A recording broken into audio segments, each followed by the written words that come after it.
Today we're talking about section 5, which is kind of just a review of things we've done in the past, along with some of the new functions we've done in this chapter.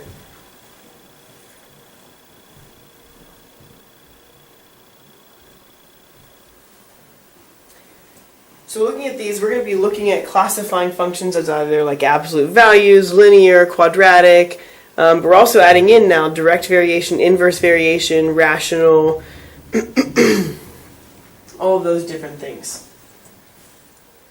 So go ahead and take a look at these. I've drawn these first 6 for you. So we have the constant function, we have the direct variation function, we have the identity function, we have greatest integer, we have absolute value, and quadratic function. These are all ones we have talked about before. So this is all the ones we've talked about through chapter 5. Now direct variation was introduced this chapter, but that's also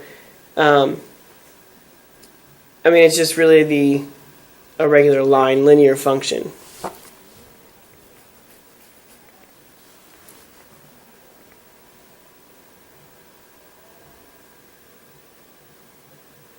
So go ahead and make sure you copy down some of those graphs. If you need to pause the video to have enough time to copy those things down, that's totally okay. Just make sure you get an example of each of those. And there are 3 more of these. These are ones that we've added in recently. We have the square root function, which is just that half a parabola sideways.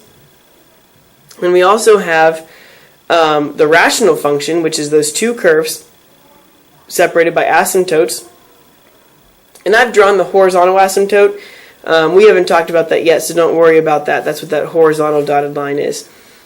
And then the bottom is the inverse variation, which is just a rational function. It's 1 over x. But that 1 may change depending upon what the value of k is. So again, it also is just a rational function, which we've introduced in this chapter.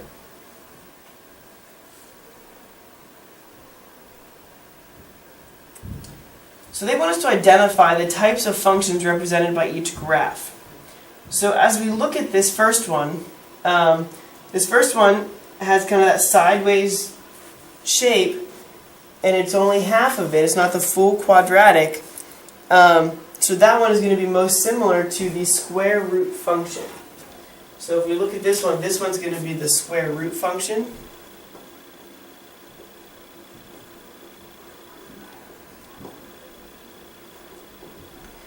Now this one looks linear.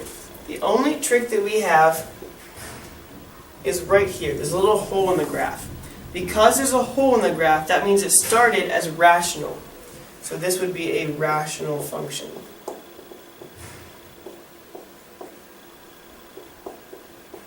So some of your homework is going to be as simple as that. They just want you to look at the graph and identify what it is.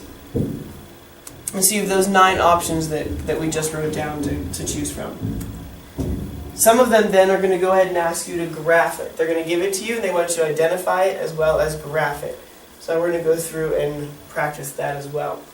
So identify the type of function represented. Well again, this tells us it's an absolute value function. So knowing it's an absolute value function, we can look back at our picture and know it's a v. So now we just have to figure out what does this -1 do to it.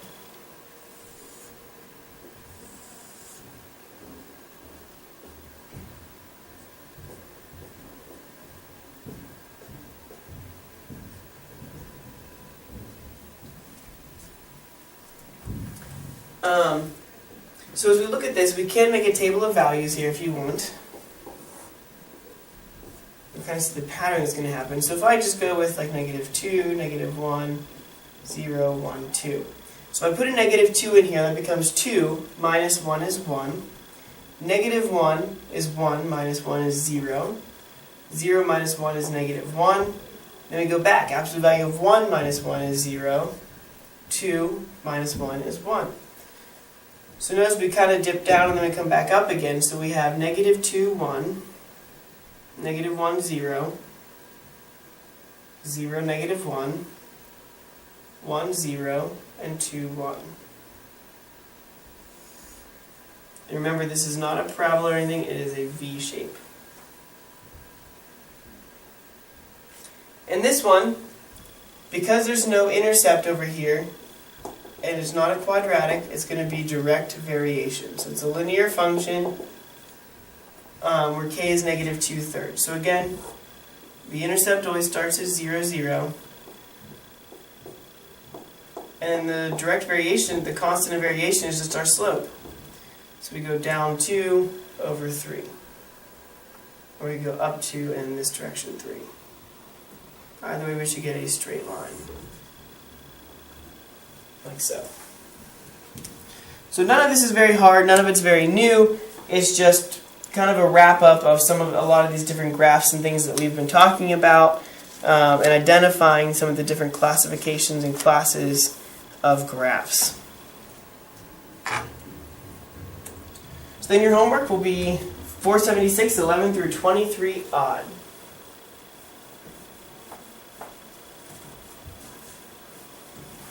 Be sure to go and watch the section 6 video as well, because we are doing both of these videos all together. So make sure you go through and also watch the 8.6 video as well.